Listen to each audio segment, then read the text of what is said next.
Bem, penso então que já estamos em condições de iniciar. Bem-vindos então ao quinto Meetup da APDSI, dedicado ao tema Testemunhos de Transição Digital na Economia. A APDSI, Associação para a Promoção e Desenvolvimento da Sociedade de Informação, inaugura um novo formato de eventos, os Meetup, dedicados a apresentar e debater testemunhos de transição digital em diversos setores, nomeadamente na cultura, democracia, educação, saúde, economia, entre outros. Este quinto Meetup será então dedicado à economia e à sua relação com o digital. Neste Meetup iremos contar com a partilha de testemunhos de Artur Jordão, assessor do Sr. Secretário de Estado para a Transição Digital, Gonçalo Caseiro, Presidente do Conselho de Administração da Imprensa Nacional Casa da Moeda, Patrícia Loureiro, Global Director de Customer Service na Farfetch e Joyce Fernandes, responsável de Public Sector na Amazon Web Services. Esta nova modalidade digital de evento permite à APDSI dar continuidade à sua missão de promoção e desenvolvimento da sociedade de informação e conhecimento em Portugal, servindo como plataforma agregadora de proximidade e de contactos entre os seus diversos stakeholders. Os Meetup são eventos curtos, informais e direcionados para uma temática específica à semelhança dos Meetups, mas com participação à distância através desta plataforma de videoconferência, o Zoom. A APDSI dará sempre palco à partilha de experiências e de boas práticas, e agora só para todos os participantes vou explicar que vai haver uma fase em que os participantes vão passar todos ao orador para no final tirarmos um mosaico final da nossa sessão de hoje e portanto também haver aqui uma maior proximidade e quem quiser partilhar a imagem partilha, quem não quiser não partilha, mas só para ficarmos com essa imagem final. Ao longo deste Meetup, quem tiver questões ou comentários poderá colocar no espaço reservado a Key and Answers, que vai aparecer na parte de baixo do ecrã, e também poderá colocar comentários no chat daqui da plataforma. Ao nível do regime geral de proteção de dados, garantimos que a divulgação que vamos fazer deste evento vai proteger quem não deu autorização para essa divulgação e, portanto, estejam à vontade para poder participar, porque aquilo que for aqui divulgado vai ter em conta quem autorizou ou não e, portanto, sintam-se seguros com esta situação. E agora vou só fazer uma breve introdução biográfica sobre os nossos oradores e depois vou convidar cada um deles a dar os seus testemunhos sobre a transição digital na economia. Começo então por Artur Jordão, é mestrado em Gestão de Marketing, é adjunto atualmente do Sr. Secretário de Estado da Transição Digital, foi Senior Consultant na Deloitte, coordenador de novos mercados na Sonai Sierra, foi gestor adjunto de operações na Barefooters Europa, e também teve várias experiências nos Estados Unidos, no Canadá, em Espanha, Portugal, também na Barefooters Corporation e neste momento, como eu disse, é assessor do Sr. Secretário de Estado da Transição Digital e responsável de um dos pilares, como ele irá explicar dentro de breves instantes, um dos pilares do programa Portugal Digital apresentado em 5 de março deste ano. Depois teremos Gonçalo Caseiro, licenciado em Engenharia Informática e Computadores pelo Instituto Superior Técnico, pós-graduação em Business Intelligence, Programa de Alta Direção de Empresas pela AES, atualmente Presidente do Conselho de Administração da Imprensa Nacional Casa da Moeda, foi também vogal deste Conselho de Administração, foi Vice-Coordenador para a Estratégia para a Reorganização dos Serviços de Atendimento da Administração Pública na Presidência do Conselho de Ministros, foi vogal do Conselho Diretivo da ESPAP, foi vogal do Conselho Diretivo da AMA, diretor na Accenture na área de Administração Pública e é também, com muito orgulho e honra nossa, membro do Conselho Geral da APDSI e onde fez parte em 2015 de um grupo que elaborou o estudo Contributos para a Reforma do Estado, uma visão da sociedade da informação. Depois passaremos à Patrícia Loureiro, da Farfetch, é licenciada em Engenharia Eletrotécnica pela Faculdade de Engenharia da Universidade do Porto, pós-graduada em Desenvolvimento de Competências em Gestão pela Universidade Católica Portuguesa e também pós-graduada em Disruptive Strategy pela Harvard Business School. Atualmente é Global Director of Customer Services na Farfetch, foi Senior Manager na Accenture, onde esteve durante 17 anos, colaborou também com a EFASEC. Por último, teremos Joyce Fernandes, licenciada em Gestão de Recursos Humanos pela Universidade Europeia, pós-graduada em Inovação e Empreendedorismo pela Universidade Católica Portuguesa, tem o diploma PADA em Management pela AES, é responsável de Public Sector na Amazon Web Services, foi Strategic Advisor da Ernst Young, teve 17 anos com várias responsabilidades na Microsoft Corporation, onde desenvolveu vários cargos de responsabilidade ao nível do setor público, da parte de Enterprise e também de Customer. Colaborou também com a HP, a Olivetti já na sua longa experiência profissional. Portanto, após esta breve introdução biográfica de currículos tão ricos, e que foi um desafio para mim em tão pouco tempo conseguir dizer toda a experiência dos nossos oradores, irei então iniciar por Artur Jordão, que está aqui a representar a Secretaria de Estado da Transição Digital, dizendo-lhe aqui duas notas para, no fundo, o seu testemunho.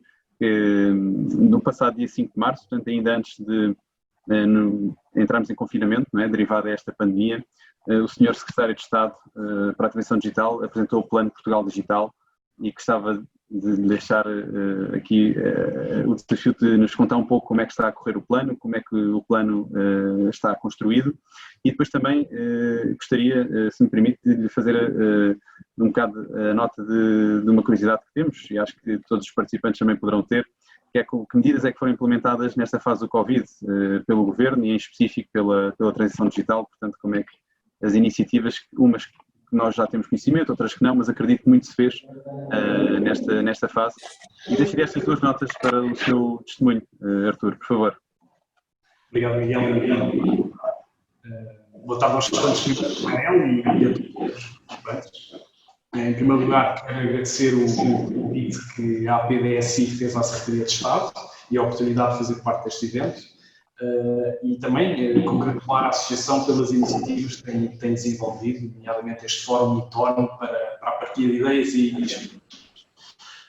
Quanto aqui ao desafio que nos foi lançado falar deste tema de testemunhos da transição digital na economia, o próprio título é sugestivo para o que é o objetivo, ainda que de uma forma abstrata, do plano de ação.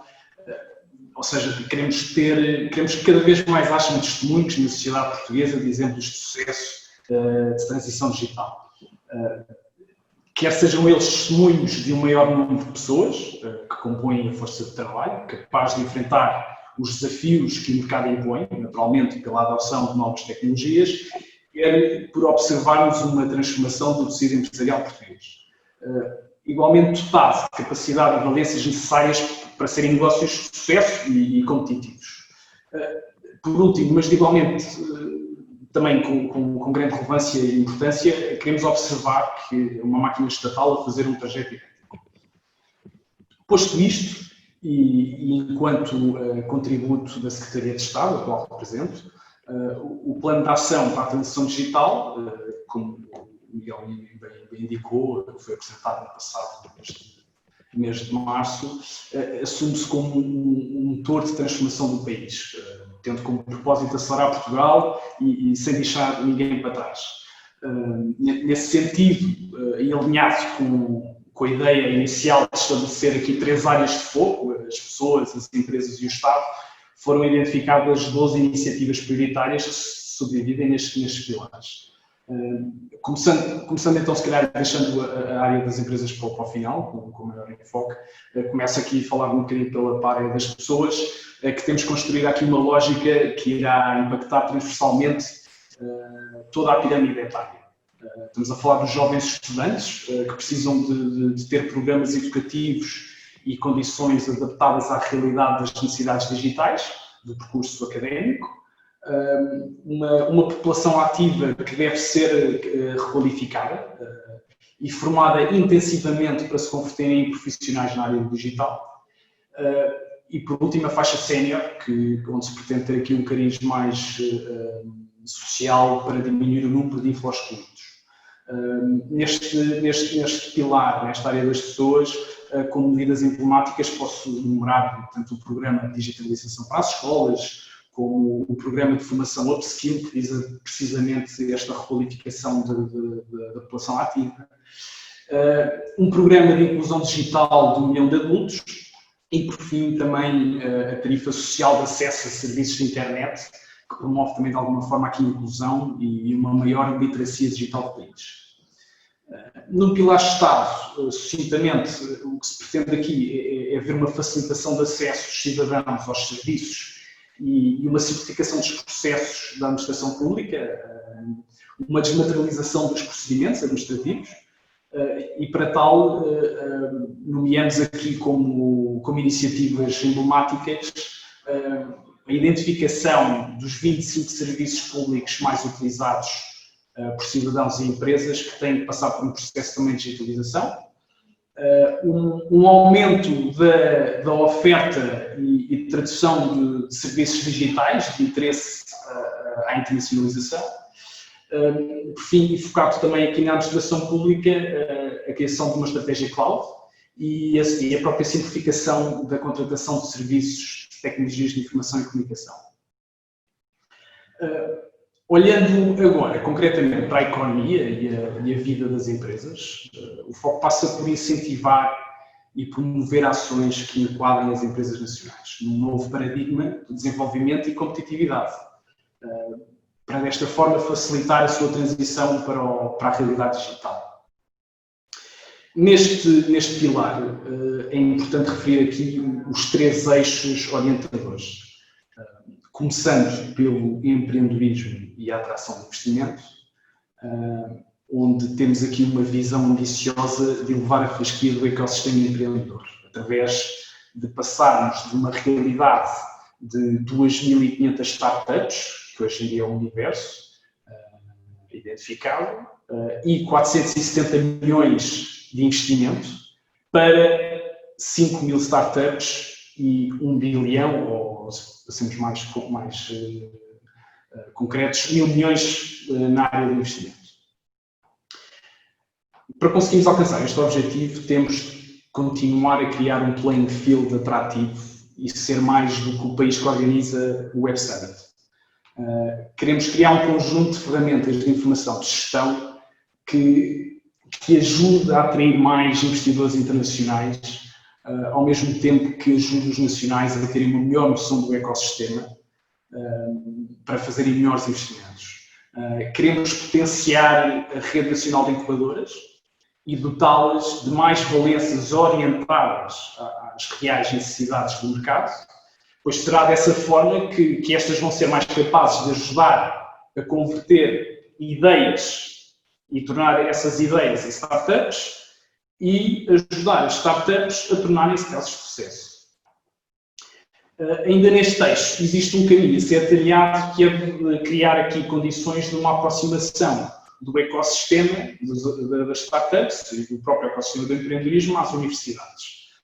E aproveitar aqui estas sinergias para potenciar o sucesso das startups. Como medida emblemática, temos deste pilar, temos o serviço e-residency, que vem precisamente responder a um novo tipo de público, que são cada vez mais conhecidos, que são os nómadas digitais. Este conceito de e-residency passa por ter uma identidade digital que permita a um cidadão estrangeiro, não residente em Portugal, recorrer a serviços públicos na sua versão online. Concretamente, estamos a falar de ter um número de contribuinte, conseguir abrir uma empresa, cumprir as suas obrigações fiscais, obviamente, dentro do âmbito do desenvolvimento da sua atividade económica.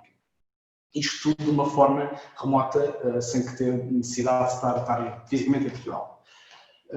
Ainda só aqui para fechar aqui esta ideia do eixo do empreendedorismo, queria aproveitar também para referir que este mesmo eixo ganha aqui uma relevância acrescida por ser aquele que apresenta indicadores contracíclicos. E isto foi demonstrado agora em período de Covid, em que tivemos recentemente um estudo em parceria entre a Startup Portugal e a UI, a propósito deste período de Covid, que nos indicou que 70% afirmava estar a elaborar normalmente e mesmo 51% previa crescer ainda este ano, mesmo em período adverso.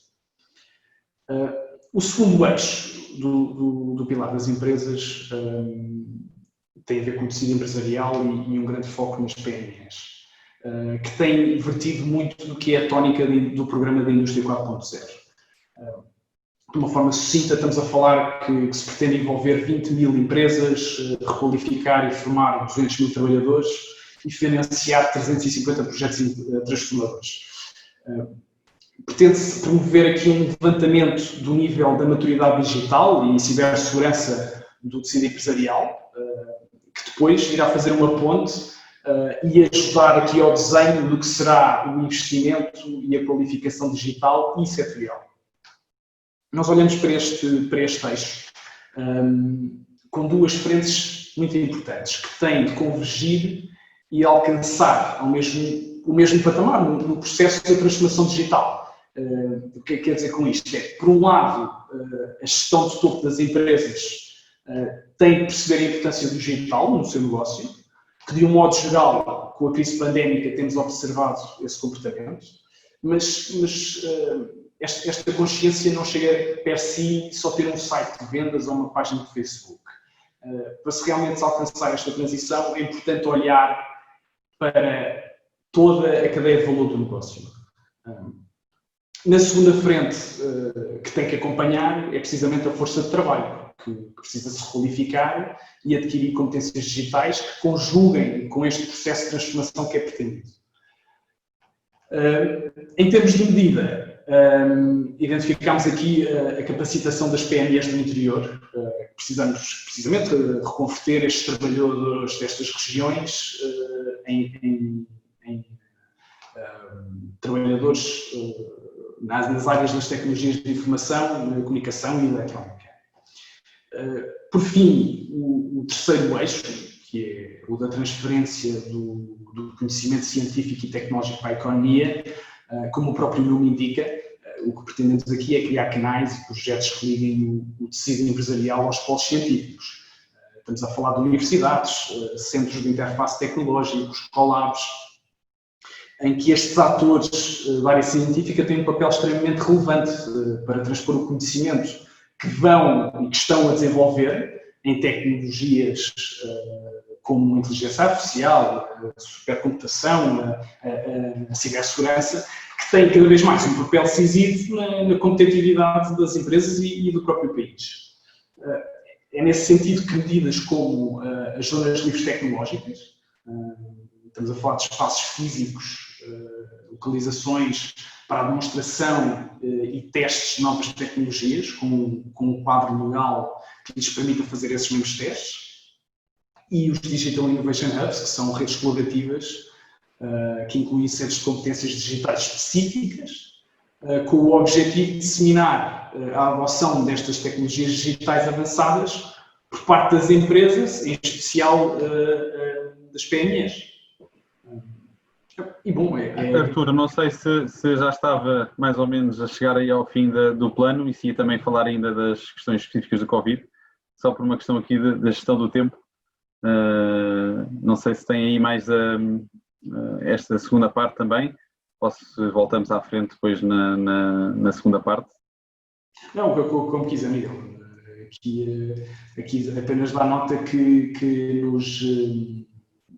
neste principal eixo, partilhar que nestes períodos como estamos a passar agora da pandemia, que a área do ecossistema de empreendedorismo, obviamente não é alheio a estas dificuldades, mas ainda assim dá aqui uma nota de vitalidade e de capacidade de se adaptar e de terem aqui algum otimismo para os tempos que aí vêm, que é sempre uma forma positiva de olhar e, obviamente, só se consegue isto tendo uma mentalidade, chamamos assim, digital. Ok, obrigado, Artur. Nós voltaremos também para completar mais, mas obrigado antes de mais pela sua explicação e pelo seu testemunho também. Eu iria passar ao Gonçalo Caseiro, mas gostaria de deixar esta nota em tom de pergunta, que é como é que a Imprensa Internacional Casa Moeda se adaptou a este período da pandemia e também, de certa forma, a transição digital facilitou este processo ou não? Como é que o Gonçalo e a Imprensa Nacional Casa Moeda sentiram este momento que vivemos?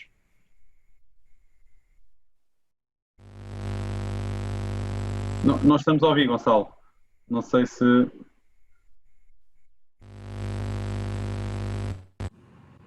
Entra um bocadinho de ruído, mas não entra o som da voz.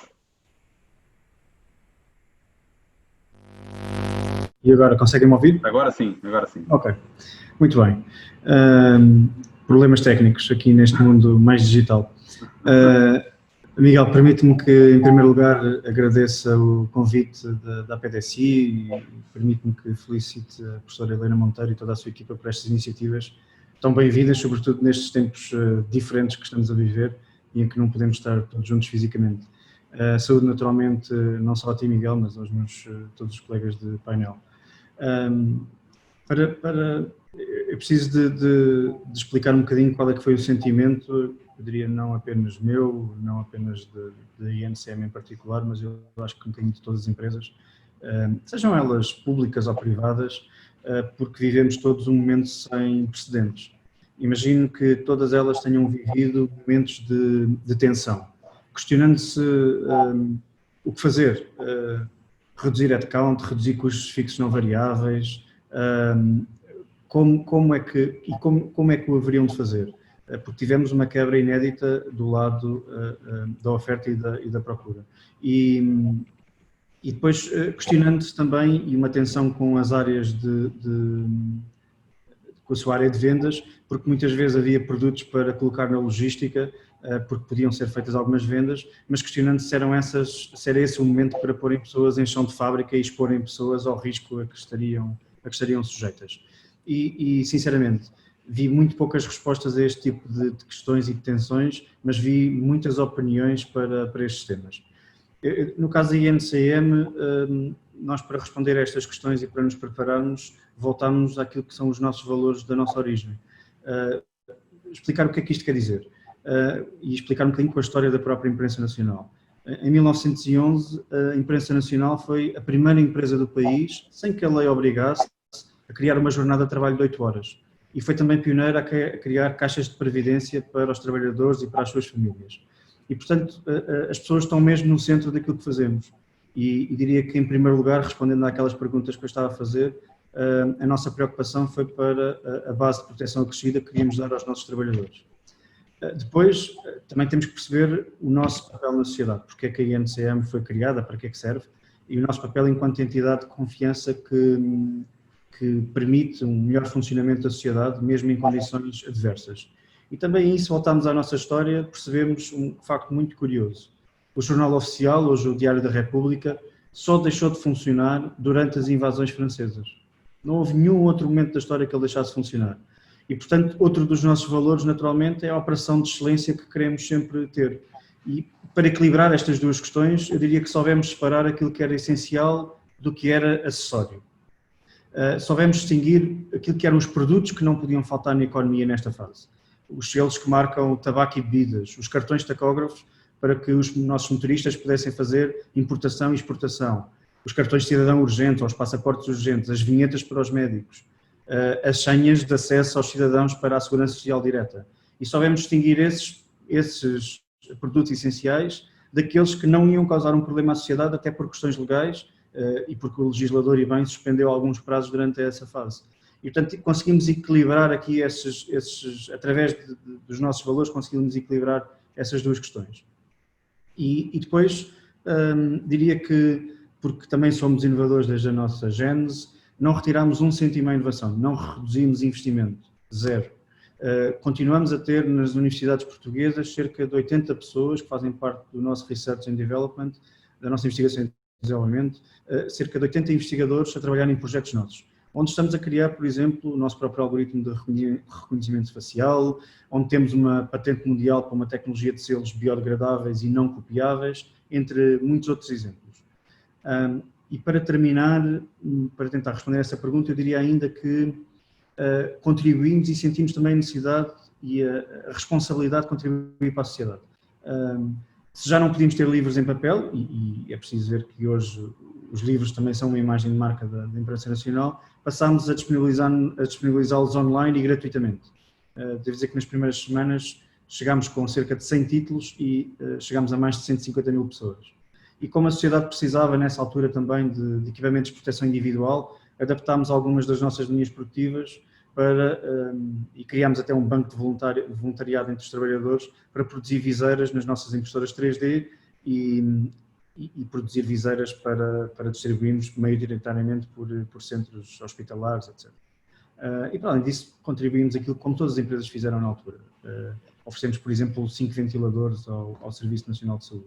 Diria que a nossa adaptação e toda a atenção que se gerou na cabeça dos gestores das empresas para os riscos que estávamos a viver nessa altura foram respondidas voltando aos nossos valores e creio que nos adaptámos bem a esse período. Foi necessária naturalmente muita tecnologia, muita gente em teletrabalho, mas isso tudo foi bastante tranquilo. Gonçalo, enquanto estavas aqui a falar dos exemplos e que foram muitos e que a mim também me surpreendeu e acredito também aos nossos participantes, às vezes não sabemos tudo o que se passa e tudo o que acontece, e aí foi vários exemplos que deste da intervenção da Imprensa Nacional Casa da Moeda. A mim surgiram aqui duas questões que me lembrei. Uma está associada aqui à chave móvel digital, ou seja, neste contexto de Covid, a chave móvel digital deve ter tido ainda mais utilidade. Sei que a Imprensa Nacional Casa da Moeda tem envolvido neste processo, recordo-me de ter estado sobretudo na parte de infraestrutura, mas como é que, dado este contexto, e tendo nós este mitone sobre a economia nesta fase também da pandemia, como é que nós podemos ter mais utilidade e utilizar ainda mais e explorar ainda mais a chave móvel digital?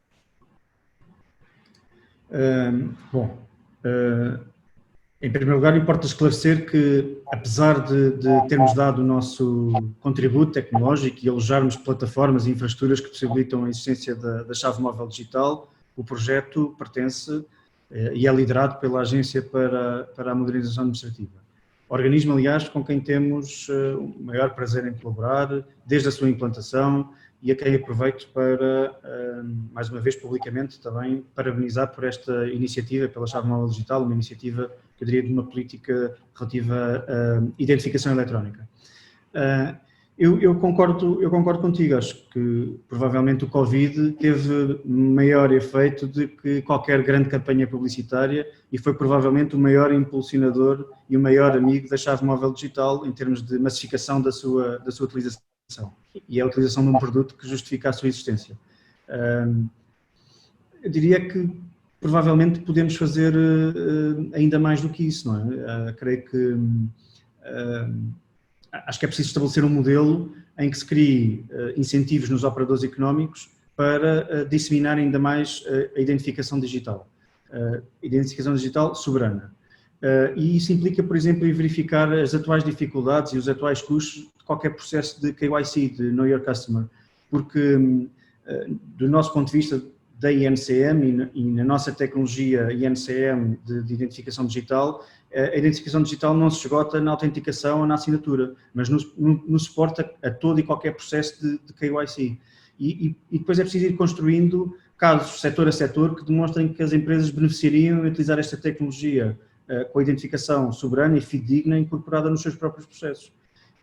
Eu diria que ainda são inúmeros setores e mesmo setores que atuam exclusivamente no digital, que ainda hoje pedem para fotografar uma cópia do cartão de cidadão ou enviar um comprovativo eletrónico para ganharem confiança.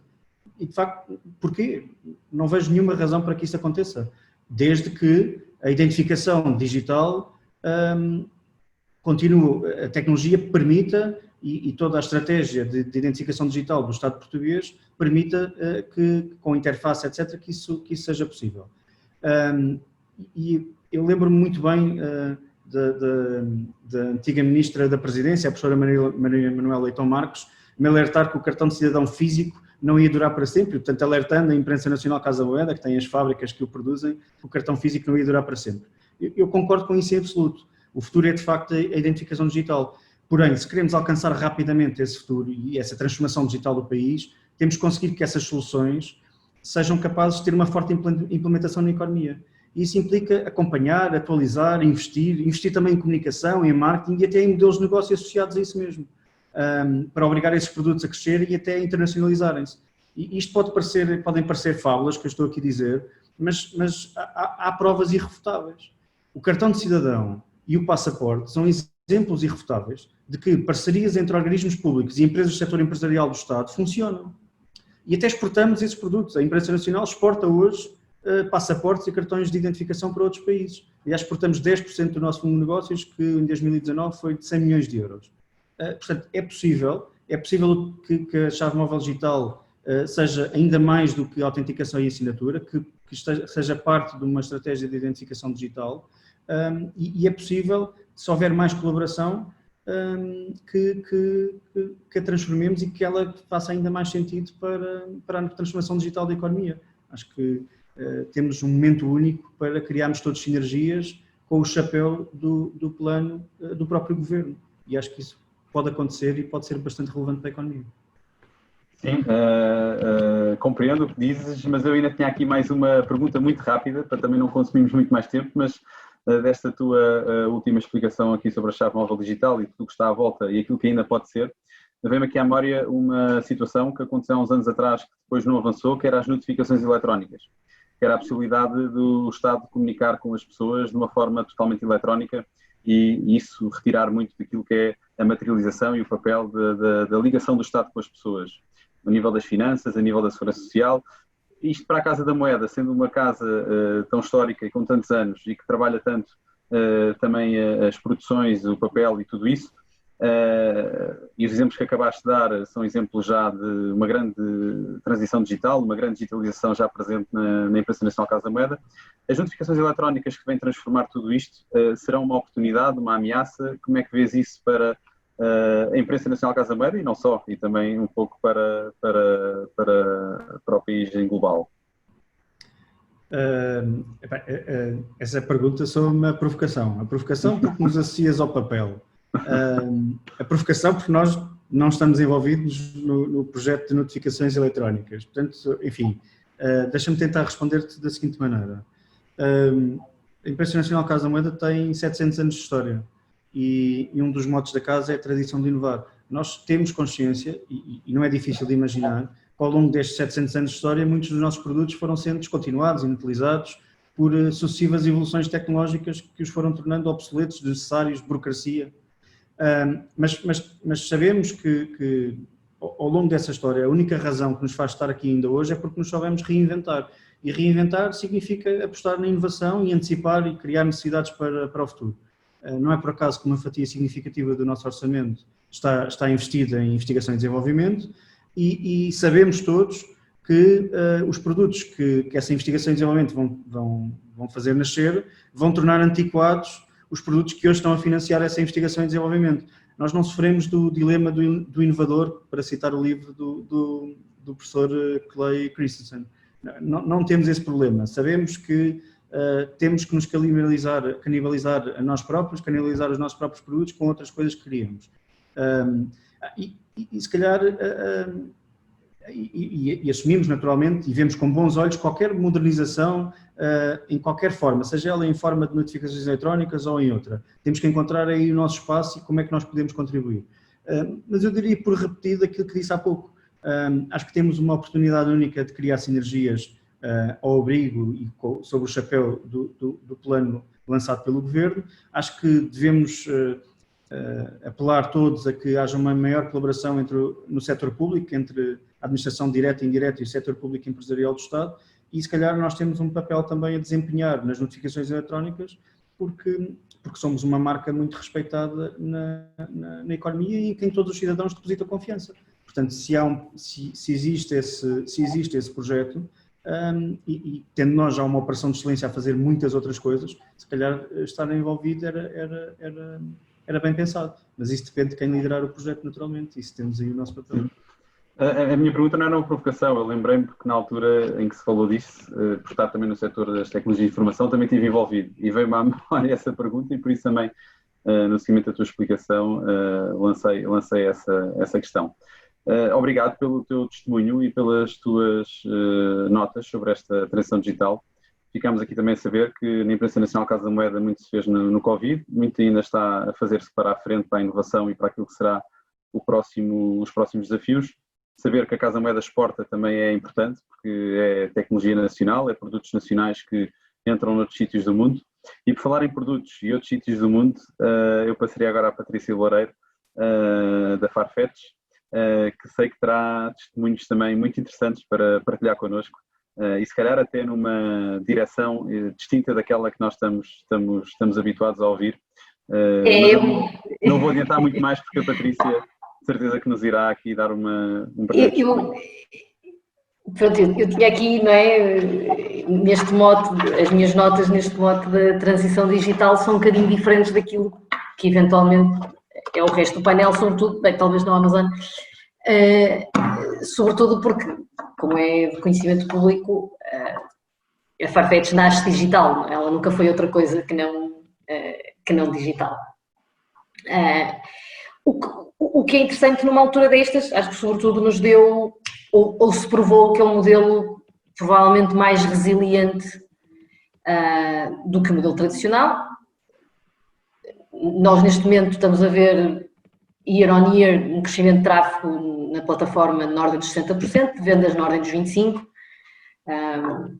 E portanto o desafio para nós não foi este e agora o que é que nós vamos fazer? Porque nós já éramos digitais e portanto o trabalho remoto não foi para nós um desafio, foi algo natural e sem grandes disrupções. Para nós o desafio foi de facto a parte mais física do nosso negócio, que é essa de fulfillment, de logística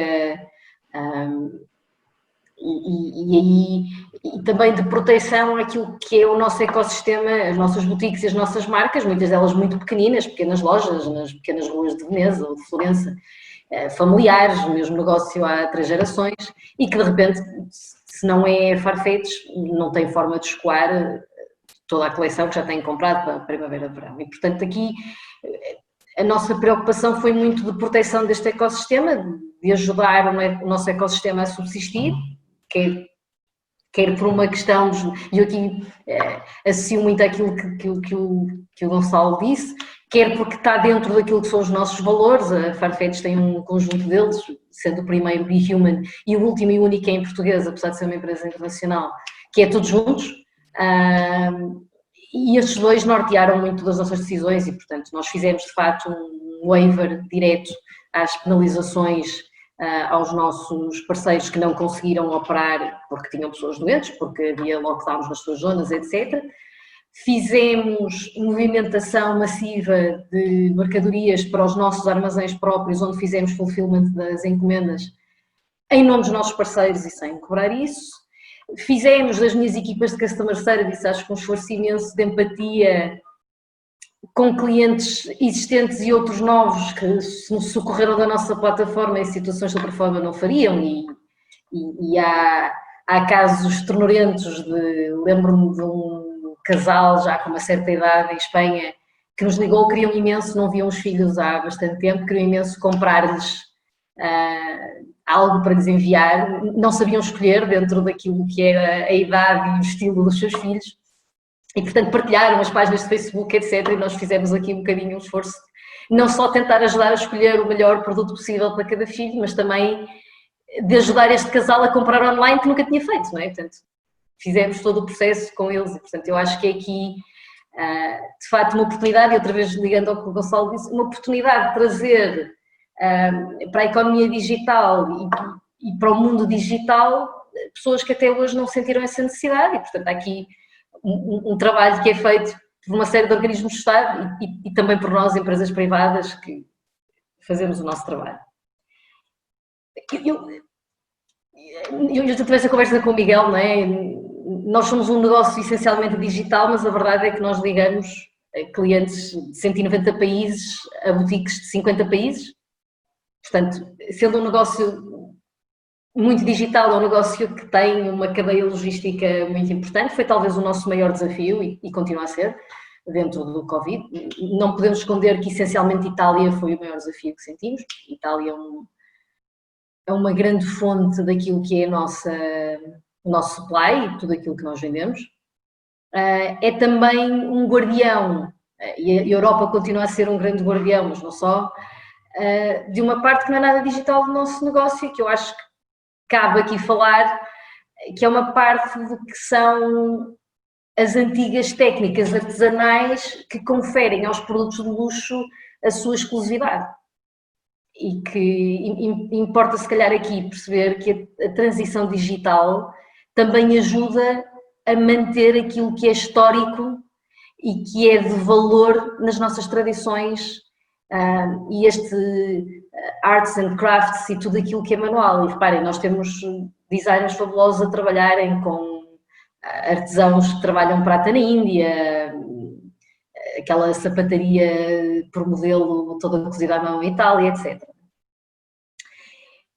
E eu acho que este é um ponto. O segundo ponto é e isto também é público, quando vocês ouvem falar da Farfetch e quais é que são os nossos próximos grandes passos e apostas, nós estamos a falar da Store of the Future, que é um bocadinho um regresso à parte física. Portanto, quando há muitas empresas a fazer a migração para o digital, nós não digo que estamos a fazer a migração para o físico, mas estamos claramente a investir numa parte física que nós entendemos que gera uma conexão emocional de que as pessoas gostam. E, portanto, há de facto, e não é segredo, por exemplo, temos esta parceria com a Chanel, em que a Chanel Paris já tem como piloto uma série de soluções digitais que permitem melhorar a experiência em loja e a experiência da marca e a imersão da marca em loja, e portanto já se afasta daquilo que é o conceito core do que é o marketplace digital. E eu acho que isto é um ponto interessante e um cautionary tale, se calhar, para muitas empresas que estão a fazer agora o seu salto direto para o digital, que há que não perder aquilo que nos torna especiais no físico, não é? Fazê-lo de uma forma diferente, se calhar, e nova, mas não perder essa parte muito emocional. Não sei se respondi à tua pergunta, Miguel. Sim, nós tínhamos, como referiste, já conversado um pouco e eu achei realmente que era um assunto muito interessante para partilhar aqui hoje e sinto que esta forma de transição digital um bocadinho ao contrário, não é? Que é uma empresa born digital que depois vai estimular a transição de parceiros e de empresas que trabalham, neste caso, na manufatura, artesãos que têm um conjunto de trabalhos muito mais manuais, não é? E que depois têm que entrar neste mundo digital para conseguirem vender do outro lado do mundo, não é? Para conseguirem estar presentes em mercados que nunca pensaram e serem valorizados, não é? De uma forma... E que de outra forma, Miguel, provavelmente desapareceriam, não é? Porque provavelmente nas comunidades onde estão inseridos não há capacidade de absorção dessas técnicas ao preço que elas custam, não é? Exato, e pronto, acho que esse é um grande ponto também quando passaste na componente que o digital ajuda a desenvolver o físico, a dar valor àquilo que realmente de bom se faz a nível físico e, portanto, às vezes há a ideia que o digital elimina o físico ou que vem aqui desvalorizar, mas antes pelo contrário, e acho que a decisão da Farfetch é um bom exemplo. Eu passaria agora a palavra ao Joyce Fernandes. Para também nos partilhar um pouco a visão e o testemunho da Amazon Web Services nesta transição digital na economia. Joyce, pedi então um testemunho sobre esta transição e como é que a AWS se posiciona e tem visto estes momentos. Está sem som. Está em mute, agora sim. Pois, não sou um nativo digital. E mais. E não há inteligência artificial ainda aqui a funcionar, não é? Porque senão a inteligência artificial tinha detectado esta vontade de falar e automaticamente habilitaria o interface. Portanto, a transição digital ainda não chegou aqui ao meu computador. Muito obrigado por esta oportunidade e quero saudar a APDSI por mais uma sessão fantástica. A professora Marilena e toda a sua equipe estão mais uma vez de parabéns. Não posso deixar de dizer que sou adepto fervoroso da APDSI, um grande admirador de todos e que continuem, por favor, não parem. Portugal precisa de vós. E Portugal, eu acho que precisa de vós porque Portugal precisa de inovar. Portugal precisa de empreender. Eu sei que são palavras usadas, são lugares comuns, mas penso que é o que nos pode ajudar a subir pontos e gerar riqueza e melhorar o nível da economia e ajudar para que todas as empresas portuguesas conquistem o mundo e aquelas que nascem digitais nasçam preparadas para conquistar o mundo. O mundo hoje está ao nosso alcance. Eu digo tudo isto com um sentimento forte, porque enquanto colaborador da Amazon Web Services, eu vejo todo um manancial de tecnologia que permite justamente contribuir para o cumprimento deste desidrato. Ou seja, Cloud Services na sua essência, e não quero ser muito extenso em relação a esta matéria, são serviços que são fornecidos a pedidos e pago de acordo com a sua utilização, o que nos deixa muito perto de um modelo de utility com vantagens declaradas para, enfim, a necessidade que eu não tenho de investir à cabeça e pagar pela utilização do serviço e construir desta forma um negócio que escala a nível global, escala a nível mundial. Portanto, um hyperscale cloud provider como a marca que eu represento, há mais, tem capacidade para, no fundo, para dar estas peças de Lego. E estas peças de Lego, na minha perspectiva, fomentam inovação.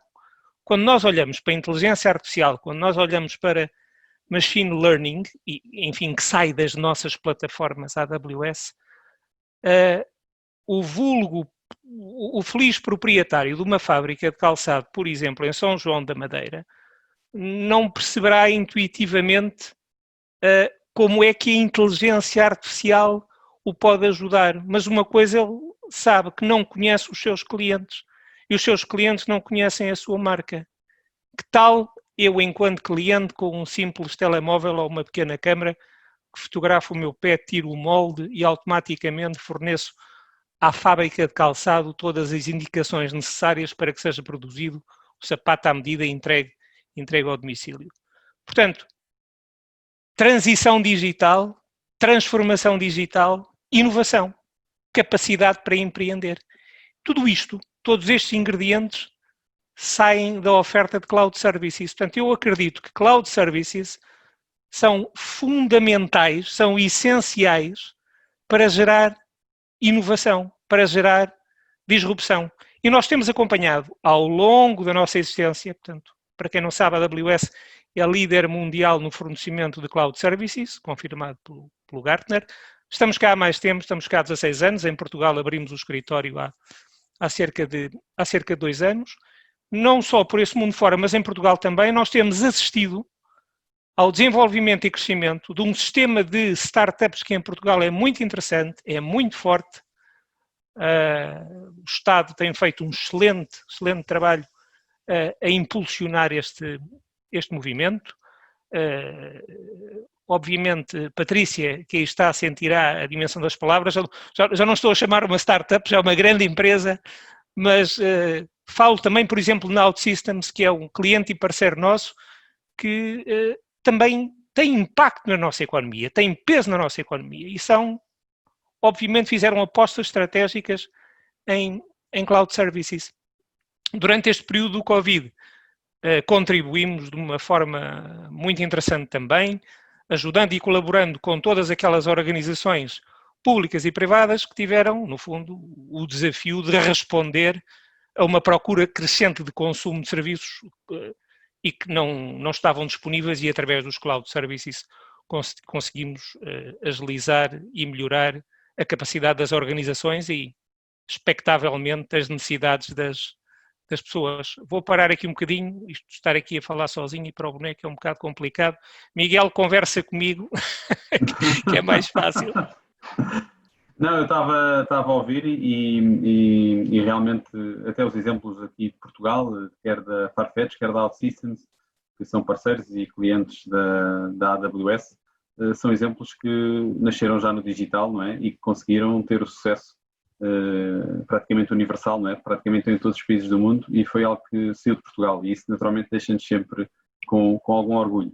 Eu, se calhar, antes de passar a palavra e de passar também aqui às perguntas e respostas, dizendo a todos os participantes que podem colocar perguntas e respostas, nós temos já aqui 1 ou 2 perguntas, mas penso que vamos ter tempo para mais, e portanto quem quiser e tiver perguntas não se iniba, porque temos aqui tempo e temos os nossos oradores também disponíveis para vos responder, e é uma boa oportunidade contar com este painel tão rico e podermos ter aqui esta ligação direta e fazer as perguntas que possam surgir entretanto.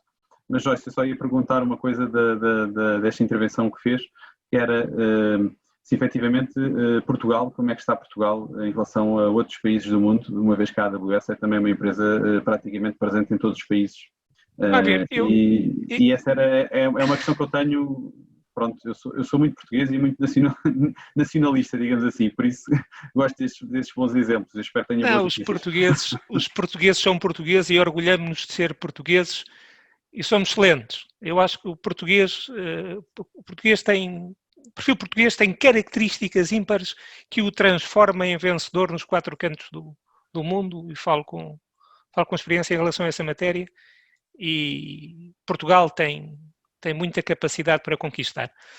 Portanto, os exemplos portugueses são bons, são exemplos fortes, tanto nas startups como no mundo empresarial consolidado e até no setor público. Nós no setor público, e até, enfim, digo, não me levem a mal, Gonçalo, desculpa lá, não, ou e até, nós temos um trabalho de excelência feito no setor público, mas que não é um trabalho de extemporâneo. Este trabalho, como todos vocês sabem, já vem desde os momentos do professor Mariano Gago, desde os momentos dos primórdios da APDSI, digamos assim, que todos contribuíram para o desenvolvimento de uma estratégia que hoje está em implementação.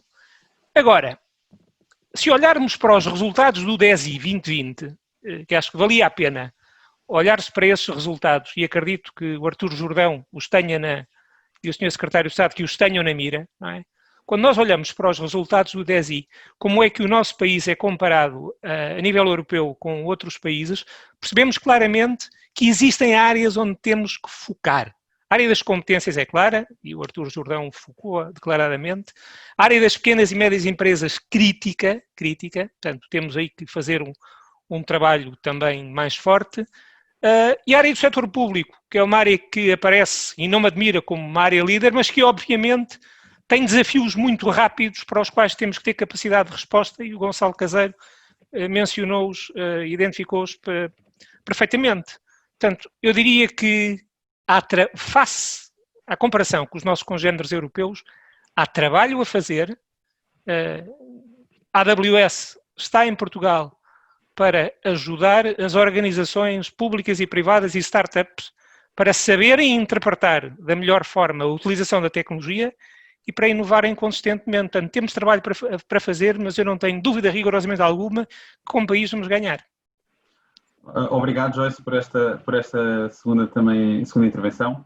Entretanto, nós já temos aqui uma pergunta que parece que vem mesmo a propósito desta questão prévia que lhe fiz, que é do António Nogueira, que desafia os oradores a perceber ou a dar a sua opinião de como é que a digitalização nos pode transformar definitivamente num dos países mais produtivos do mundo. Se calhar começaria pelo Artur, que foi o primeiro a falar, como é que vê que a digitalização nos pode efetivamente colocar num dos países mais produtivos do mundo. Penso que esta é uma boa questão, mas depois também gostaria de ouvir o Gonçalo, a Patrícia e o Joyce sobre estes temas, ou sobre esta pergunta que me parece muito pertinente e de acordo com aquilo que estamos hoje aqui a falar. E a economia está ligada também à produtividade e, portanto, esse é o tema também principal da nossa sessão. Mas, Artur, como é que então podemos ter aqui a digitalização? Nos dá essa vantagem de esperar um bocadinho e de pensar um bocadinho. Isso é uma grande vantagem. Podemos pensar mais uns minutos enquanto o Artur responde. Pronto, era como o Joyce dizia, o gabinete de certeza que já tem na mira estas questões todas e por isso para o Artur vai ser mais fácil. Oh Miguel, não nos digas que eles tinham as perguntas antes. Esta foi uma pergunta que saiu mesmo agora. É verdade, foi do chat, é verdade. Exatamente, foi mesmo do chat, portanto foi uma pergunta mesmo do momento. Mas, Artur, desafiava a responder, então, como é que a digitalização pode nos tornar num dos países mais produtivos do mundo. Mais produtivos? Exatamente. Bom, obviamente, a questão de termos cada vez mais um mercado global e como referia na minha intervenção inicial, aqui focado para este tema do tecido empresarial, tudo o que estamos a pensar, seja do ponto de vista de produtos ou serviços, tem que forçosamente incorporar estas novas tecnologias, estas novas ferramentas, ter um pensamento cada vez mais digital, porque só desta forma, e incorporando todo este espírito de digital que as empresas têm que ter, é que conseguimos ser competitivos lá fora e no mercado global.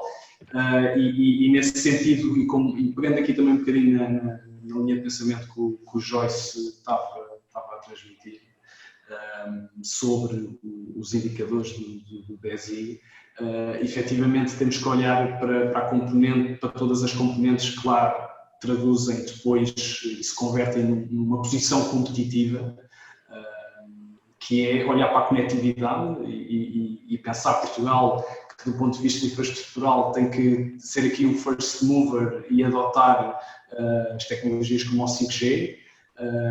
Temos que olhar para a força de trabalho e esta tem que também responder no sentido de ganhar estas competências para estarem preparadas para incorporarem, porque não basta ter, como eu dizia, ter aqui um pensamento estratégico do ponto de vista das empresas e dos decisores que tem que ser digital ou não, depois a capacidade de trabalho tem que acompanhar nas suas valências e estarem preparadas para responder a estes mesmos desafios. A adoção, obviamente, de todo o que é serviços de internet. Portanto, nesse sentido, é uma pergunta demasiado aberta para dar aqui uma resposta ou um remédio aqui concreto para nos transformarmos do dia para a noite.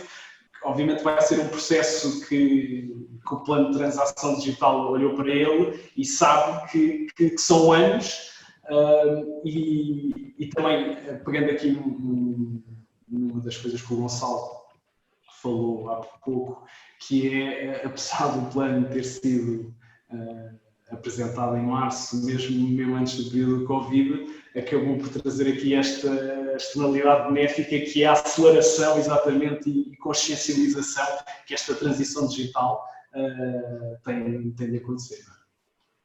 Obrigado, Arturo.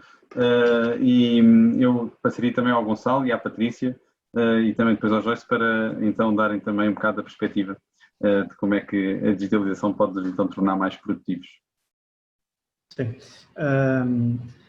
Eu diria que a digitalização vai, e a aceleração que ela nos traz, vai combater desigualdades. Nós vamos todos exigir mais infraestrutura. Não vai ser possível continuar, e ainda temos hoje em Portugal esse problema, continuar sem ligações rápidas à internet em alguns pontos do país. Eu não estou a falar daquela casa isolada lá no meio do Pinhal, estou a falar de comunidades que ainda hoje não têm acesso à internet de banda larga e que isso vai acabar. Não vejo que possamos continuar com uma transformação digital de todos os serviços públicos, privados, e não ter essa infraestrutura. E, portanto, o digital vai ajudar a esbater essas diferenças. Diria que o programa Portugal Digital, Transformação Digital no nosso país, tem uma grande virtude, que é de qualificação das pessoas. Não vale a pena, nós não vamos ser mais digitais se não formos todos digitais. Se não tivermos todos a ideia de que ninguém pode ficar para trás, não vamos ser verdadeiramente digitais. E acho que o mundo digital vai ajudar também a que se combatam essas desigualdades. E por último, eu acho que esta transformação digital e esta aceleração do mundo em que vivemos, se nós, enquanto sociedade ocidental, se de vez resolvermos o problema da igualdade de género e de todo o tipo de discriminações, isso significará, em termos económicos, não desperdiçar nenhum capital humano. Nenhum capital humano. E isso sim é que pode trazer também a nossa economia para outros patamares de produtividade. Sem falar dos avanços societais que isso significa e que não importa discutirmos aqui agora. Diria que este novo mundo digital, com melhores infraestruturas, com a capacitação das pessoas e com esta redução das desigualdades, redução destas discriminações, etc., pode de facto ajudar a que culturalmente as nossas empresas já estejam sempre a pensar para lá das nossas fronteiras, sejam construídas sempre a pensar para lá das nossas fronteiras e, portanto, pode realmente ajudar a mudar culturalmente o país. Ok, obrigado, Gonçalo, também pela resposta. Patrícia, nesta visão da Farfetch e nessa experiência tão rica... Primeiro, eu acho que eu ia meter inicialmente com o Arturo, mas pronto, já não fui a tempo. Que é, isto da produtividade do país e produtividade de Portugal comparada com outros países, é preciso separar o que que eu acho que às vezes é um bocadinho confuso, o que é a medida económica dos PIBs per capita, etc., que são produzidos, o valor que é produzido individualmente, da produtividade entendida mais lato sensu e nós dizemos na Farfetch weekend speech, que é para não falarmos em jargão, a produtividade entendida pelo português normal é a quantidade de trabalho que ele produz. E os portugueses, ao contrário da fama que nos ficou por causa dessa história do PIB per capita, os portugueses não são preguiçosos. O Joyce estava aqui a dizer uma coisa que eu acho que é muito importante. Os portugueses são tudo menos preguiçosos. Eu venho de uma multinacional, estou noutra, a Farfetch é uma verdadeiramente multinacional, eu não tenho reuniões onde falo português, tenho pessoas nas minhas equipas de todas as denominações possíveis e imagináveis. As minhas equipas portuguesas são fantásticas. Eu lidero equipas que fazem atendimento em 11 línguas, desde 7 escritórios diferentes, 2 dos quais são em Portugal, sendo que, e aqui, perdoem-me, mas vou puxar a minha costela do norte, sendo que os meus escritórios de Portugal são dos mais produtivos e o do Porto é mais produtivo que o de Lisboa. Portanto, aqui batem, aqui pelo menos vai o estereótipo. Mas, ou seja, primeiro, eu acho que, cuidado como é que nós lemos produtividade. Agora, ou seja, os portugueses são trabalhadores e mais, são criativos. Talvez porque, essencialmente, saibam fazer muito com pouco, porque não fomos um país, fora o período das descobertas, em que tivéssemos muito. E, portanto, a necessidade de solução engenha e nós, de facto, somos criadores de soluções, fomos descobridores, há uns livros fantásticos do Borstein que explicam isto, né? Pertencemos à era dos descobridores, agora temos que ser criadores porque já não há mais nada para descobrir. E ainda outro grande pensador, temos o Harari, das 21 lições para o século XXI. O que é que ele diz? O que é preciso às vezes é uma grande ideia, é uma grande inspiração. Os portugueses precisam provavelmente ser inspirados, não somos as criaturas mais fáceis de convencer. Não é por acaso que o nosso presidente diz ao presidente americano que o Cristiano Ronaldo não viria a ser presidente da República em Portugal, porque não somos de facto um povo de se deixar convencer com duas tretas, o que só diz de nós novamente que somos críticos inteligentes e avaliamos as decisões que temos para tomar, mas não somos preguiçosos, antes pelo contrário, e somos produtivos. De facto, o desafio desta transição digital é nós encontrarmos novos modelos de negócios que nos permitam, com o mesmo trabalho, acrescentar mais valor a este PIB per capita. Eu acho que este é que é o desafio. Eu concordo, no man behind, no one is left behind, mas também penso que em termos de investimento o crítico é o que é que nós vamos fazer com as gerações abaixo das nossas, não é? E como é que nós vamos, de facto, ser capazes de criar currículos que sejam capazes de operar no futuro que nós vamos ter. A professora Maria Helena perguntava-me qual é que é o meu desafio de desenvolvimento. E eu penso muito, é uma das coisas que eu penso nas minhas equipas, é qual é que é o desafio de desenvolvimento que elas têm, e como é que a minha força de trabalho, são 500 pessoas, como é que isto vai mudar. E eu penso muito que há várias coisas. O Joyce começou por falar logo na sua primeira intervenção da inteligência artificial. A inteligência artificial vai mudar a forma como nós trabalhamos e, portanto, parte desta workforce que nós temos, que é essencialmente produtiva, estrito sensu, ou seja, que produz trabalho, essa parte de produção será feita pelos autómatos e pela inteligência artificial. A parte simples e mecânica do nosso trabalho será automatizada. O que é que fica? Fica a parte complexa, fica a parte verdadeiramente interessante e relevante daquilo que existe, que são os problemas para resolver, a complexidade que a inteligência artificial não consegue resolver. E, portanto, fica-nos o desafio de como é que nós transformamos um sistema educativo que é essencialmente assente na memorização, e aqui é imperdível da TED Talk para quem gosta do Sir Ken Robinson, School Kills Creativity. Pá, e senhores, a portuguesa não é diferente das outras, sinceramente, é que é. Foi feita nos anos 60 e funcionou assim até agora. Como é que nós transformamos esse sistema educativo, e se calhar é a Escolinha da Ponte, no Porto, os projetos associados à escola por projeto, que transformam os miúdos, não de uma máquina de memorização, que de todo no mundo da Google, perdoa-me a Amazon, ou no mundo da Amazon, não é necessário, porque tudo isso está à distância de uma pesquisa. O que nós temos que lhes ensinar é, sentido crítico nessa pesquisa, cuidado com as fake news, etc., não é? E depois problem solving, ou seja, descascar o problema e resolver um problema. E portanto, este é o desafio que eu deixo ao Arthur. Este é o desafio que eu deixo ao Arthur. Que é o desafio que eu tenho. Arthur, proponho-me ajudar, porque eu tenho o mesmo desafio nas minhas equipas, mas mais em curto prazo, não é? Como é que eu transformo equipas de atendimento, que são equipas essencialmente operacionais, que no fundo fazem algo que, tem uma pequena parte criativa, é essencialmente mecânico, não é? O tipo de problemas que surgem todos os dias são essencialmente os mesmos e as pessoas têm um determinado procedimento que seguem. Como é que para o ano, com um chatbot, com analytics em cima, o que é que lhes vai aparecer? Não lhes vão aparecer as questões simples dos clientes, vão-lhes aparecer aquelas questões altamente bicudas, sei lá, tipo aqueles, no outro dia tínhamos aí o redirecionamento das Antilhas para o Paquistão e depois os problemas todos da alfândega, aquilo eram 31, não vos consigo, 2 carriers, a DHL e o PS, bem, ou são coisas do além. É isso que fica para eles resolverem, isso e toda a parte de empatia que realmente liga um cliente à empresa, não é? Essa empatia que é preciso ter tempo. Portanto, deixo tudo aquilo que é mecânico para o autómato, não é? Para a inteligência artificial, eu tenho que estar fully present, não é? Guardo para mim o trabalho mais difícil, que é este de empatia, de me relacionar com o outro. Portanto, sentido crítico, claramente, problem solving e empatia. Parecendo que é fácil. Obrigado por esta resposta, que foi uma resposta, um desafio para o Arthur. Foi uma passagem também aqui em vários inspiradores que vão desenvolvendo o pensamento a nível mundial. E, portanto, foi uma resposta muito completa e eu acho que também nos inspirou um pouco.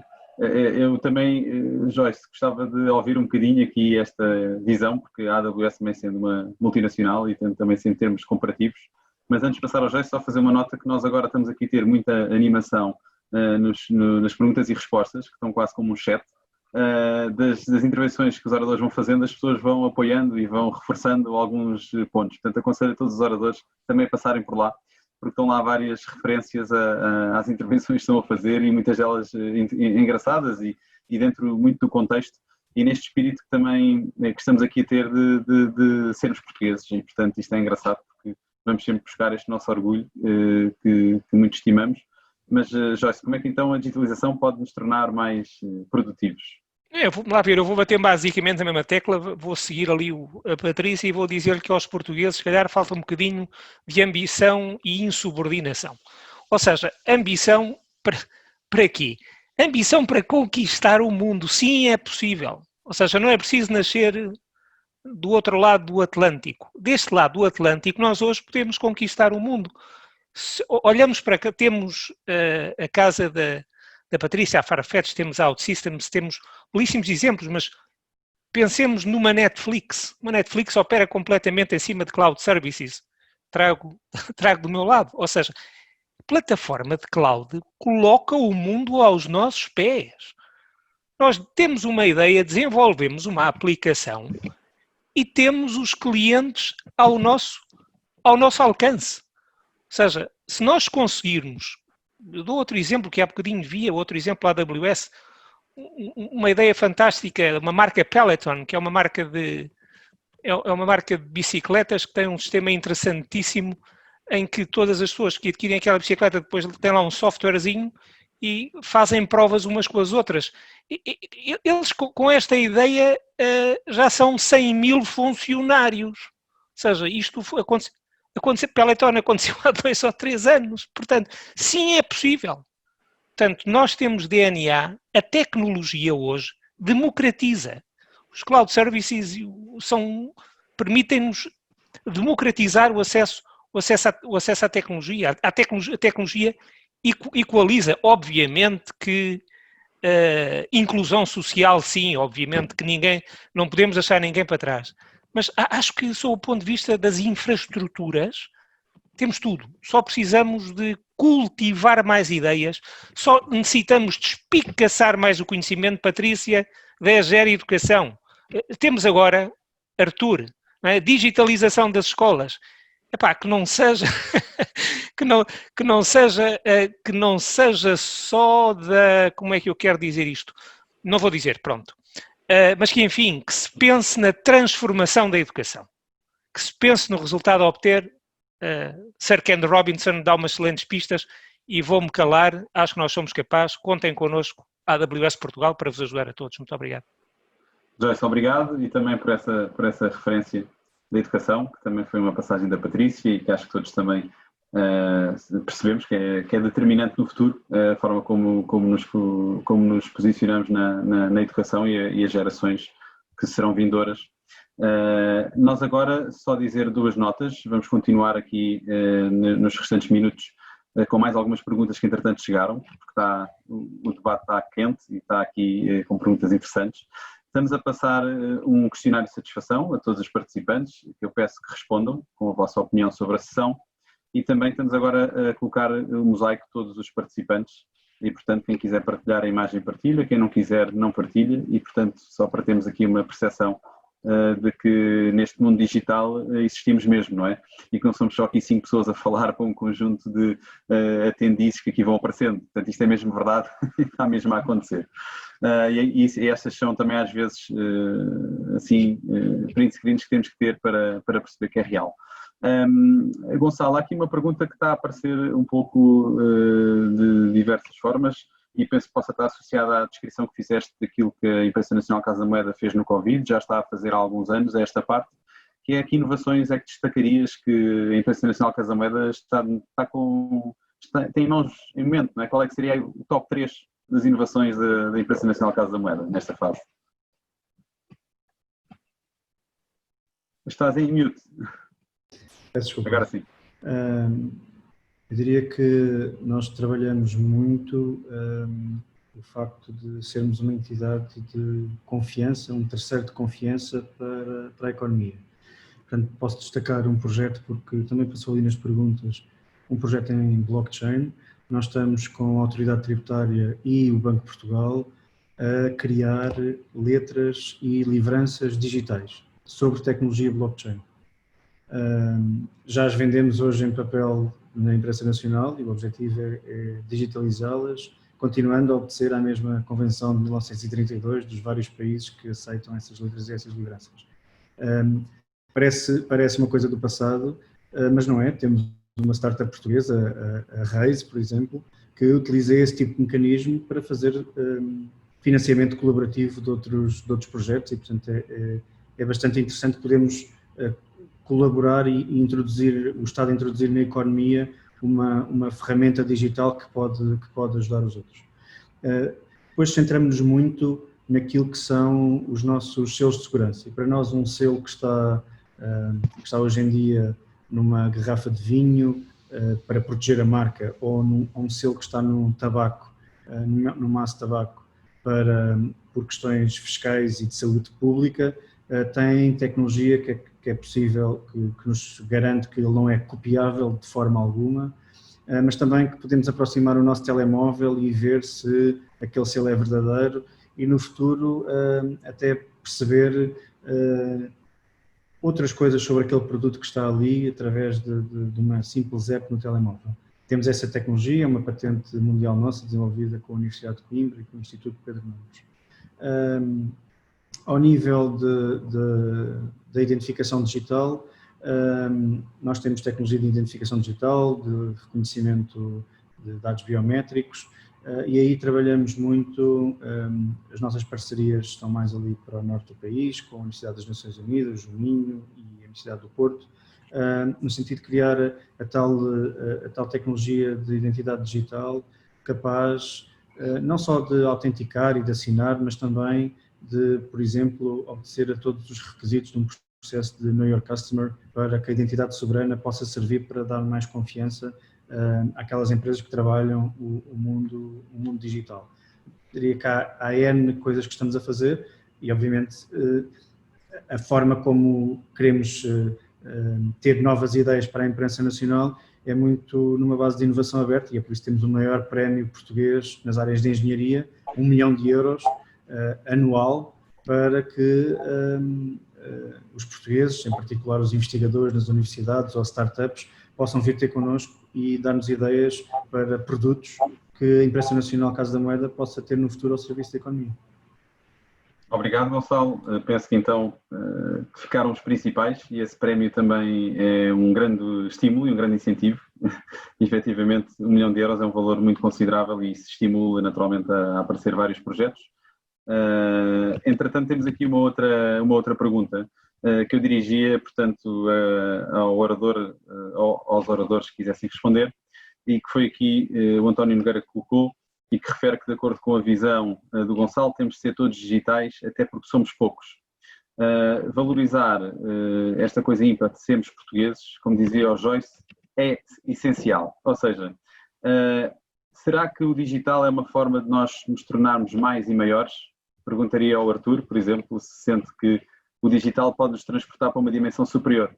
Ou seja, os 10 milhões podem ser 100 milhões porque nós operamos muito no digital e temos a capacidade de nos desmultiplicar e isso fazer com que aquilo que muitas vezes se diz, que somos um país de dimensão mais reduzida e, portanto, não somos top 20 de dimensão do mundo e, portanto, isso às vezes é uma desculpa ou é uma justificação para não conseguirmos atingir certos níveis. O Arthur vê que isto possa ser um push importante. Miguel, sem dúvida, ou seja, o digital, como bem indicaste, permite exatamente isso, que é passarmos de estarmos num território de 10 milhões, digitalmente e com a internet e tendo um mundo globalizado, the world is your oyster, no sentido de termos todo o mundo para poder explorar, como há bocado alguém indicava do tempo dos navegadores, não há nada já para descobrir, temos aqui inovar. Não, temos efetivamente continuar a descobrir novos modelos de negócio e novas formas de criar valor. Por isso, o mundo e a internet e, obviamente, a digitalização do país passa exatamente por isso. Temos aqui um leque muito maior. Se permites, gostava também de dar aqui uma nota à Patrícia, que era curioso quando estive a escutar todos os membros do painel e a diversidade que também aqui de alguma forma apresenta, eu pensava, olha, falei muito realmente da questão da educação, que é uma realidade para o hoje e para o amanhã, falei um bocadinho do tecido empresarial e das PMEs, estamos a falar basicamente de 99% do tecido empresarial, e depois pensava que empresas como a Farfetch, o desafio que coloco eu à Farfetch é como é que a Farfetch nos vai ajudar como potência e grande empresa na área de tecnologia também a capitalizar estas oportunidades e a ajudar exatamente o país também a fazer esta transição digital. Pronto, temos aqui um não, eu sou sincera, eu acho que é absolutamente função das empresas no país ajudarem esta transição, não tenho nenhuma dúvida sobre isso, nem nos escapamos dessa responsabilidade. Aliás, nós, a Amazon aqui presente e outras, é essencial. Acho que se há na esfera do Porto, talvez o façamos mais, temos algum trabalho com as universidades, etc., que ajudamos a canalizar e a adequar a sua oferta formativa àquilo que nós estamos a ver que é o futuro, mas não tenho dúvidas, e lá venho da Accenture, na Accenture trabalhava-se muito o Women in Tech, ir falar às escolas primárias e chegámos a fazê-lo em Portugal, e às secundárias e tentar trazer de facto mulheres, neste caso porque vão menos para a tecnologia, para as áreas de tecnologia e tentar de facto motivar o país a fazer este caminho, não é? E Arthur, estou totalmente de acordo, eu acho que estas grandes organizações não se podem demitir da sua responsabilidade, até porque é a sua própria sustentabilidade que está em risco, não é? Não sejamos sequer inocentes de que isto é só boa vontade, é a própria sustentabilidade de grandes empresas tecnológicas criarem e ajudarem o país a criar este talento, senão depois nós próprios estamos num mercado de competição por este talento ao qual já não conseguimos aceder, primeiro porque não há suficiente, ou então aquilo que existe é um preço que não podemos pagar. Não é? Eu acho que há aqui uma visão de sustentabilidade destes próprios modelos que tem muito a ver com esta capacidade de nós gerarmos talento dentro dos skills que entendemos que são necessários, não tenho dúvidas.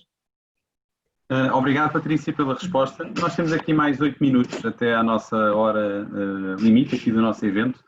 Eu gostaria depois ainda, nos últimos 5, de passar a cada orador para uma nota final, mas não resisto a fazer aqui mais uma pergunta a todos, ou quem quiser responder dos oradores, que é, nós atravessamos uma grande crise, a economia está-se a ressentir disso, os números que estão a ser já veiculados são de realmente uma quebra grande. Sabemos que o digital pode ajudar e pode impulsionar, já o está a fazer. Possivelmente foi por causa do digital que as coisas ainda não foram piores do que aquilo que seriam se não houvesse digital. Se as ferramentas digitais não existissem, nós não estaríamos agora aqui a fazer este evento.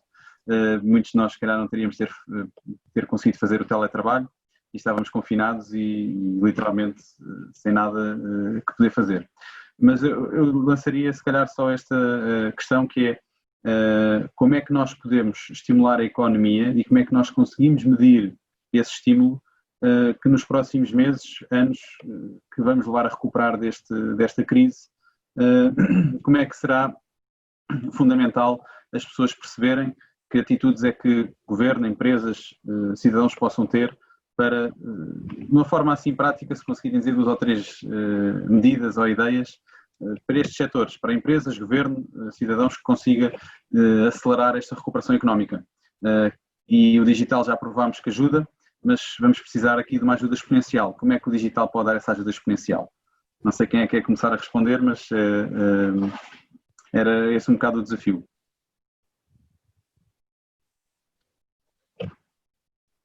Se ninguém se oferece, eu vou ter que escolher algum dos oradores para poder... Se calhar começava pelo Joyce, que foi o último, ou que foi aquele que falou há mais tempo, digamos assim. Eu não, repete lá a pergunta. Eu estava a dizer que medidas é que nós podemos apontar para que a recuperação, para que o digital ajude ainda mais na recuperação, não é? Porque nós vamos precisar de uma recuperação económica que vai ser muito difícil. Os apoios financeiros que vamos receber não serão suficientes para recuperar o caminho que nós aqui na economia portuguesa estávamos a fazer nos últimos anos. E, portanto, a pergunta é que aceleradores é que o digital podia existir?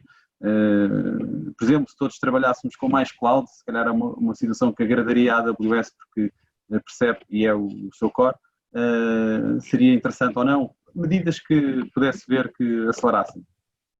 A ver, eu acho que o Arthur está no sítio certo e na cadeira certa, não é, para lançar o tema.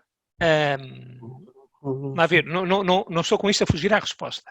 Eu acho que temos que criar casos de sucesso e sabê-los divulgar, ok? Ao dia de hoje, neste nosso país, mais uma vez, nós temos exemplos de inovação e de digitalização que dão cartas para esse mundo fora. O Gonçalo Caseiro mencionou uns quantos do lado dele, a Patrícia também. Portanto, há aqui uma educação que tem que ser feita ao tecido empresarial. Porque, no capítulo das startups, o movimento está, eu diria que o movimento está com fulgor, o movimento está bem trabalhado e, obviamente, a condução estratégica do mesmo é essencial. Para as pequenas e médias empresas, temos que as ajudar. Temos que as ajudar a evoluir, a disromper, a criar, a inovar. Temos que criar uma academia para ajudar o tecido empresarial a chegar lá. E o ponto aqui essencial é conseguir depois identificar os bons casos e divulgá-los, acompanhá-los e fazer uma mentoria muito forte, um acompanhamento muito forte ao tecido empresarial. Obviamente, do meu lado eu digo sim senhora, serviços cloud habilitam inovação, habilitam transformação, reduzem os custos da operação. Ok? Eu não queria passar aqui muito tempo a bater na tecla do sim aos serviços cloud, deixarei os meus contactos depois a quem estiver interessado em falar mais sobre o tema. Portanto, não quero esgotar aqui a paciência dos presentes a propósito da matéria. Sim, obrigado Joyce. Eu antes só de passar aos restantes oradores, só dizer que o nosso questionário de satisfação já foi lançado, há um conjunto de pessoas que ainda não responderam, portanto se puderem é só um clique, era importante para nós também para termos a vossa avaliação deste nosso evento. E agora não sei, Artur, Patrícia e Gonçalo, se esta questão de quais é que são os aceleradores que o digital podem dar à recuperação económica muito exigente que vamos ter, se querem dar alguma nota ou se passamos para as notas finais antes de fecharmos, uma vez também estamos já aqui em cima da hora. Posso só dar aqui uma breve nota relativamente aqui à intervenção do Joyce? Claro. Mais uma vez, tocando outra vez no ponto da educação, que efetivamente uma das iniciativas que estão a ser desenvolvidas é a criação de uma academia digital, exatamente como o Joyce indicou. E isso passa mais uma vez por olharmos para a educação, mas não no seu trajeto inicial, desde a escola até à universidade. Não, estamos mesmo a falar do aproveitamento da capilaridade que existe do ponto de vista de polos tecnológicos e centros de interface, os próprios politécnicos, de conseguirem dar uma oferta pelo país fora à rede e ao tecido empresarial para que tenham exatamente estes locais de converterem-se em profissionais da área digital. Queria apenas só dar essa nota, que é relevante aqui para o ponto que o Joyce também abordou. Obrigado, Artur. Patrícia e Gonçalo, se não tiverem em relação a esta questão nada a acrescentar, passaria às notas finais. Gonçalo? A questão é muito ampla e levava a uma resposta bastante longa.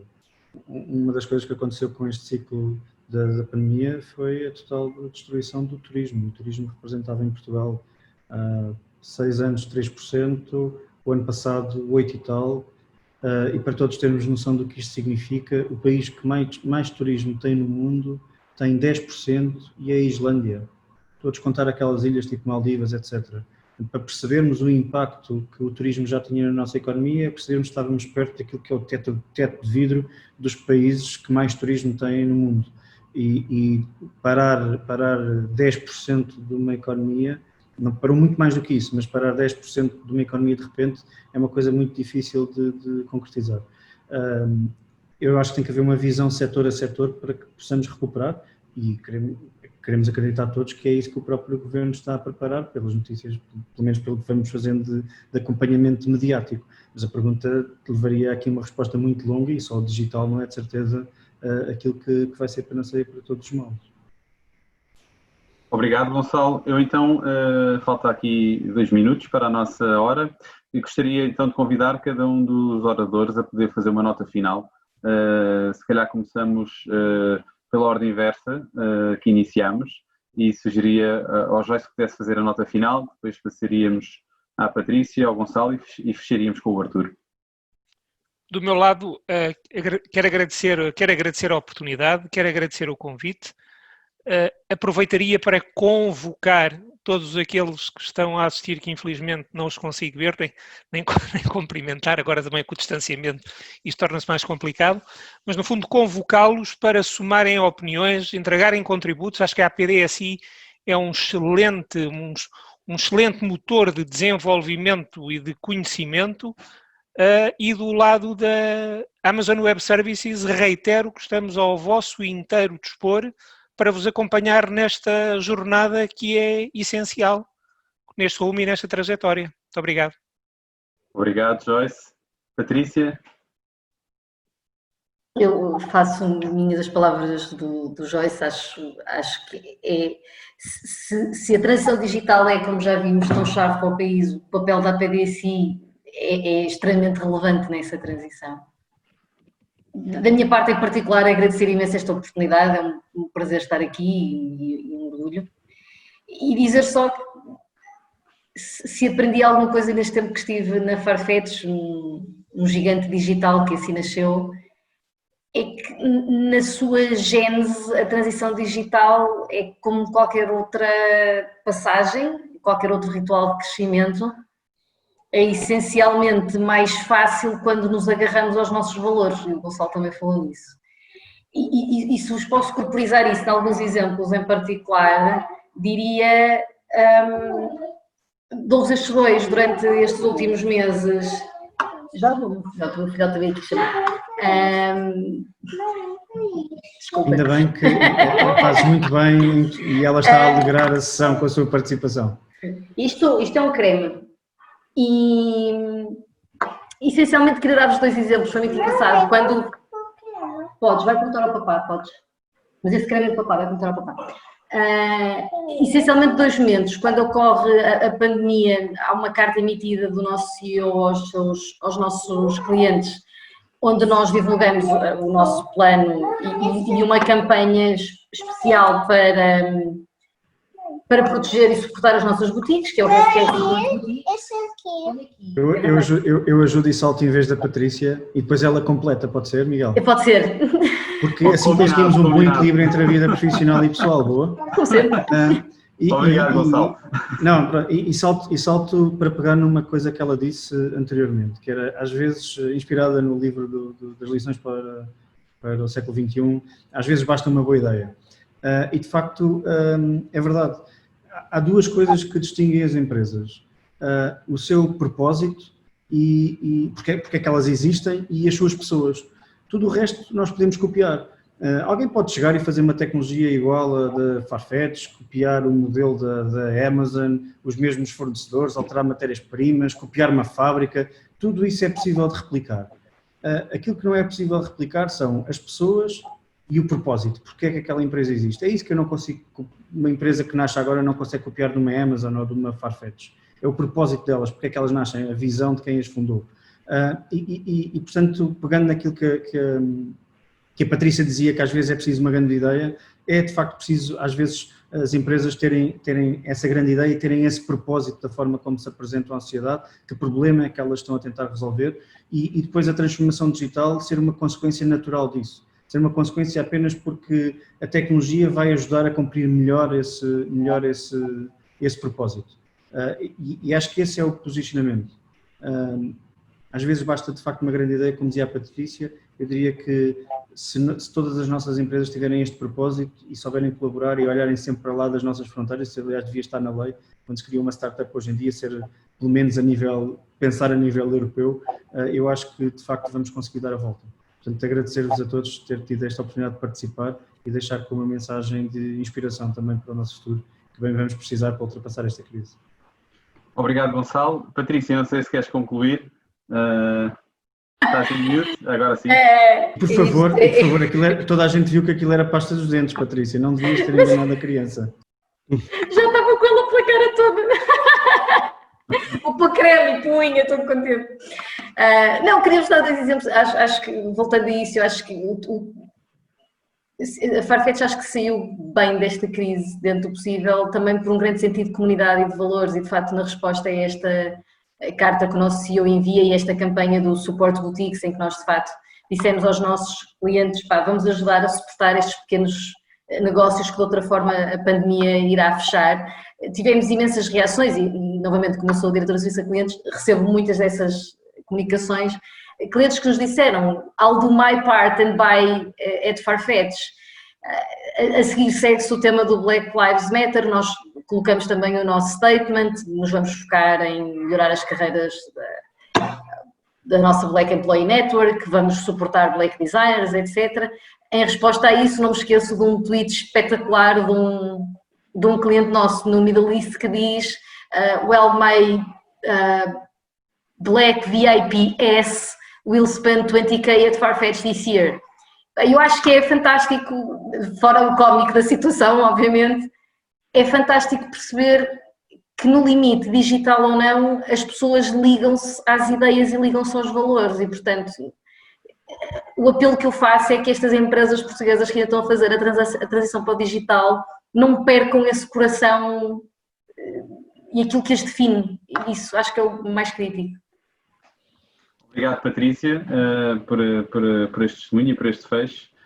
Artur, então, convidava a poder fazer aqui o fecho da nossa sessão com esta última mensagem final. Por favor. Obrigado, Miguel.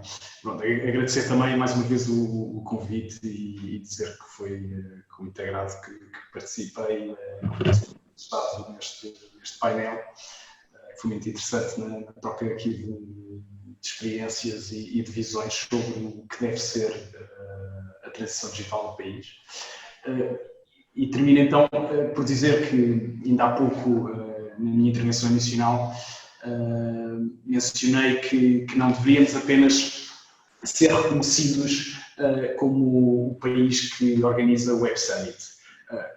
Pois bem, mais do que essa noção, queremos efetivamente passar de uma Startup Nation, como há bocado referiam que temos aqui algum reconhecimento nessa matéria, para uma Digital Nation. E para isso temos que contar com pessoas digitalmente instruídas, com empresas a efetuarem as respectivas transições digitais para que sejam competitivas no mercado global. E o Estado também cada vez mais digitalizar os seus processos, quer seja numa lógica de back-office ou de front-office, em contacto direto com os cidadãos nacionais e internacionais e igualmente com as empresas. Obrigado, Miguel. Obrigado, Artur, por este testemunho final e obrigado também a todos os oradores que se disponibilizaram a estar presentes neste nosso 5º Meeton. Para nós, a PDSI, obrigado também a todos os participantes que ficaram aqui até ao fim, derivado também ao interesse, não é, da sessão e ao crescendo troca de impressões que aqui foi fundamentada. E dizer ao Artur que esta ideia do Digital Nation, não é, para Portugal é uma ideia interessante e acho que daquilo que hoje aqui ouvimos tem tudo a ver e está tudo relacionado. E se calhar se formos mais digitais vamos ser mais e se formos mais vamos ser melhores e vamos multiplicar aquilo que quando falamos dos descobrimentos achamos que foi a época épica de Portugal, mas se calhar vamos ainda mostrar que vamos fazer mais do que isso no futuro próximo. Acho que essa é uma boa mensagem de esperança e o digital poderá ajudar. Patrícia, não sei, vi-te a aproximar, querias dizer alguma coisa? Não. Pronto. Senti-te entusiasmada, pensava que querias só dar aqui mais um toque final. Mas pronto, obrigado a todos pela presença, pelas perguntas e também pela resposta ao questionário. Daqui a 15 dias a PDSI vai voltar a ter um Meeton, desta vez dedicado a um tema também muito em voga, que é o 5G.